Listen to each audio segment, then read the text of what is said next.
Apple researchers now raising red flags that may be hard for the AI trade to ignore. In a new paper, they're throwing cold water on the growing trend of reasoning models and whether they're really more accurate. Deirdre Bosa has more in today's Tech Check. Please explain, Deirdre. I will. So in doing this, Apple is essentially calling out not just a growing, but the biggest trend in AI right now, and that is reasoning, the ability of models to try and think like humans. Now, these models are everywhere. OpenAI, Google, Anthropic, they are all racing to build AI that doesn't just spit out answers, but shows its work step by step, promising more reliable and logical responses. But Apple scientists, they're now saying that beyond a certain point, it just doesn't work. Not only do these models struggle with harder problems, but they actually get worse as the task gets more complex, and they waste computing power overthinking simple tasks. Here's an example from the paper. Now, the AI, it's playing a simple version of checkers, swapping pieces from one side to the other.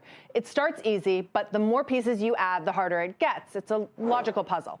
This chart shows how well AI models handle the puzzle as it gets harder. At first, they're accurate, but at around 8 to 10 pieces, everything just collapses. Even the most advanced reasoning models, they break down. So put simply, thinking harder doesn't make these models any smarter. It just makes them slower, less reliable, and importantly, more expensive too. They're burning through compute power. So what does this all mean for investors and the AI trade at large? Well, some see this as Apple moving the goalposts, shifting the conversation because it's late to AI. But similar findings are coming from other labs too, including Anthropic and Leap, a Chinese AI research group. And they raise big questions. Is the industry chasing the wrong kind of intelligence? And so are companies like OpenAI and Google just burning through expensive compute to make these models look smart without actually getting any better. The AI boom so far, guys, you know this well, it's been about scale. But this newer narrative, which is certainly gaining momentum, that could continue to shift the focus to efficiency. And it could make investors question once again whether all this spending is actually paying off. We've seen the AI trade take off once again over the last month. But remember, these are similar doubts that stalled the AI trade earlier this year after DeepSeek's breakthrough. It was all about efficiency and ROI. Could also help explain why Apple isn't jumping into AI the same way that others are, because culturally, Apple is very hesitant to release products that aren't perfect, and this paper really shows and proves that these new reasoning models are far from perfect. So they're not getting smarter?